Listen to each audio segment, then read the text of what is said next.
Hi മക്കളെ, welcome back to Xylem Learning. അബീമിസ് ആണ് മക്കളെ. ഇതാ ഈ ഒരു വീഡിയോയിൽ നമ്മൾ നോക്കാൻ പോകുന്നത് ഇമ്പോർട്ടൻ്റ് ആയിട്ടുള്ള നമ്മുടെ എക്സാമിന് ചോദിക്കാൻ ചാൻസ് ഉള്ളൊരു ക്വസ്റ്റൻ ആണ്. വേറെ എന്തായാലും തോട്ട്സ് ആണ്.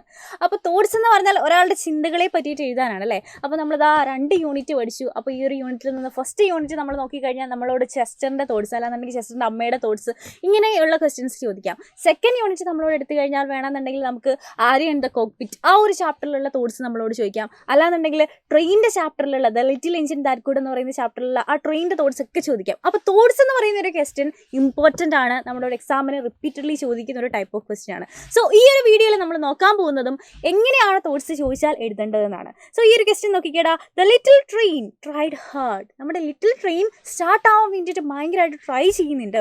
But her wheels just would not turn. പക്ഷേ അവളുടെ വീൽസ് എന്ത് ചെയ്യുന്നില്ല, കറങ്ങുന്നില്ല, ടേൺ ചെയ്യുന്നില്ല അല്ലേ. The clown and the animals climbed out of their cars. അപ്പോൾ ഇതാ ആ ഒരു കാർസിൽ ഉണ്ടായിരുന്ന, അല്ലെന്നുണ്ടെങ്കിൽ ബോഗിയിലുണ്ടായിരുന്ന ക്ലൗൺസും ബാക്കിയുള്ള ടോയ്സും ഒക്കെ എന്ത് ചെയ്തു, പുറത്തേക്ക് ക്ലൈംബ് ചെയ്ത് ഇറങ്ങി അല്ലേ. They tried to push the little train. അവരെല്ലാവരും ദാ ആഞ്ഞ് ശ്രമിക്കുകയാണ്. കാരണം നമ്മുടെ ദാ ട്രെയിൻ നീങ്ങുന്നില്ല. അപ്പോൾ ട്രെയിനെ തള്ളി ആകുന്ന ഇവർ ശ്രമിക്കുന്നുണ്ട്. But she could not move. പക്ഷേ നമ്മുടെ ട്രെയിന് മൂവ് ചെയ്യാൻ പറ്റുന്നില്ല. What would the little train think then? ആ സമയത്ത് നമ്മുടെ ലിറ്റിൽ ട്രെയിൻ എന്തൊക്കെ കാര്യങ്ങൾ ചിന്തിച്ചിരിക്കാം? ആ സമയത്തുള്ള നമ്മുടെ ട്രെയിനിൻ്റെ തോട്ട്സ് ആണ് നമ്മളോട് എഴുതാൻ പറഞ്ഞിരിക്കുന്നത്. മക്കളെ, തോട്ട്സ് എഴുതാൻ പറഞ്ഞാൽ നമ്മൾ ശ്രദ്ധിക്കേണ്ട ഇമ്പോർട്ടൻ്റ് ആയിട്ടുള്ള കാര്യം എന്താണെന്ന് അറിയോ? അതെപ്പോഴും ഫസ്റ്റ് പേഴ്സൺ ലാംഗ്വേജിൽ വേണം എഴുതാൻ. ഓക്കെ, ഫസ്റ്റ് പേഴ്സൺ ലാംഗ്വേജിൽ വേണം എഴുതാൻ. എന്താണെടാ ഫസ്റ്റ് പേഴ്സൺ ലാംഗ്വേജ്? നമ്മൾ ചിന്തിക്കുമ്പോൾ എപ്പോഴും ഞാൻ, എനിക്ക് എന്നൊക്കെയല്ലേ ചിന്തിക്കുക. സോ ഞാൻ, എനിക്ക്, ഐ, മീ എന്നൊക്കെയുള്ള ഫസ്റ്റ് പേഴ്സൺ ലാംഗ്വേജ് വേണം നമ്മൾ എപ്പോഴും തോട്ട്സ് എഴുതുമ്പോൾ യൂസ് ചെയ്യാൻ. അതുപോലെ തന്നെ ഏതൊരു സിറ്റുവേഷനിലാണോ നമുക്കിത് കറക്റ്റായിട്ട് ഈ ഒരു സിനാരിയോ തന്നിട്ടുണ്ട്, സിറ്റുവേഷൻ തന്നിട്ടുണ്ട് അല്ലേ. അപ്പോൾ ട്രെയിന് മൂവ് ചെയ്യാൻ പറ്റാത്ത ഈ ഒരു സിറ്റുവേഷനിലുള്ള ട്രെയിനിൻ്റെ തോട്ട്സ് ആണ്. അപ്പോൾ നമുക്ക് ആ ഒരു കഥയെ പറ്റിയിട്ട് പ്രോപ്പറായിട്ട് അറിയണം, ക്യാരക്ടേഴ്സിനെ പറ്റിയിട്ട് അറിയണം.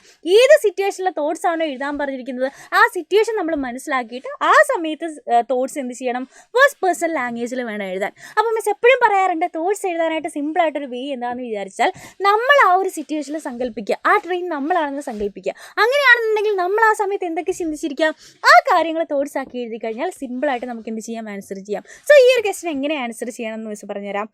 I don't know what has happen to me. എനിക്ക് എന്താണ് സംഭവിച്ചതെന്ന് എനിക്കറിയില്ല. I have tried hard. അല്ലേ, ഞാൻ ആവശ്യത്തിൽ കൂടുതൽ എന്ത് ചെയ്യുന്നുണ്ട്, ഭയങ്കരമായിട്ട് ഞാൻ ശ്രമിക്കുന്നുണ്ട്, ഹാർഡ് വർക്ക് ചെയ്യുന്നുണ്ട്. പക്ഷെ എനിക്ക് എന്ത് ചെയ്യാൻ പറ്റുന്നില്ല, മൂവ് ചെയ്യാൻ പറ്റുന്നില്ല. But I can move. My wheels are struck. കാരണം എന്താ, എൻ്റെ വീൽസ് സ്ട്രക്കായിരിക്കുകയാണ് അല്ലേ, കുടുങ്ങിയിരിക്കുകയാണ്. All my friends are here to help me. എന്നെ ഹെൽപ്പ് ചെയ്യാൻ വേണ്ടിയിട്ട് എൻ്റെ എല്ലാ ഫ്രണ്ട്സും എന്താ ഇവിടെ വന്ന് ഇരിപ്പുണ്ട്. How kind they are. അവരൊക്കെ എന്ത് കൈൻഡ് ആണെന്ന് പറയുകയാണല്ലേ, അവരൊക്കെ എന്ത് കരുണയുള്ളവരാണ്, അതുകൊണ്ടല്ലേ എന്നെ ഇവർ ഹെൽപ്പ് ചെയ്തത്. There is something seriously wrong with me. എനിക്ക് എന്തോ കാര്യമായിട്ടുള്ള പ്രശ്നമുണ്ട്. There is something seriously wrong with me. I must go and get examined by a mechanic. ഞാൻ എന്ത് ചെയ്യണം, ഞാൻ പോയിട്ട് ഒരു മെക്കാനിക്കിനെ കൊണ്ട് ഒന്ന് എക്സാമിൻ ചെയ്യണം. അല്ലാന്നുണ്ടെങ്കിൽ എനിക്ക് എന്താണ് പ്രശ്നം എന്നുള്ളത് ഞാൻ എന്ത് ചെയ്യണം, ഒന്ന് എക്സാമിൻ ചെയ്യണം എന്ന് പറയുകയാണ്. അപ്പോൾ ഈ ഒരു സിറ്റുവേഷനിൽ നമ്മൾ ആ ഒരു സമയത്തുള്ള ആ ഒരു ലിറ്റിൽ ട്രെയിനിൻ്റെ തോട്ട്സ് ആണ് നമ്മൾ അടിപൊളിയായിട്ട് എഴുതിയത്. സോ ഇതുപോലെയുള്ള ക്വസ്റ്റ്യൻസ്, തോട്ട്സ് എഴുതാനായിട്ടുള്ള ക്വസ്റ്റ്യൻസ് ഉറപ്പായിട്ടും നിങ്ങൾക്ക് ഇതാ എക്സാമിന് ചോദിക്കും. സോ ഈ ഒരു വീഡിയോ നിങ്ങൾക്ക് യൂസ്ഫുൾ ആയിട്ടുണ്ടെന്നുണ്ടെങ്കിൽ തീർച്ചയായിട്ടും നിങ്ങളുടെ ഫ്രണ്ട്സിന് ഷെയർ ചെയ്യുക. ആൻഡ് താഴെ നിങ്ങളുടെ കമൻറ്റ് ബോക്സിൽ എന്ത് ചെയ്യുക, നിങ്ങൾ കമൻറ്റ് ചെയ്യുക കേട്ടോ.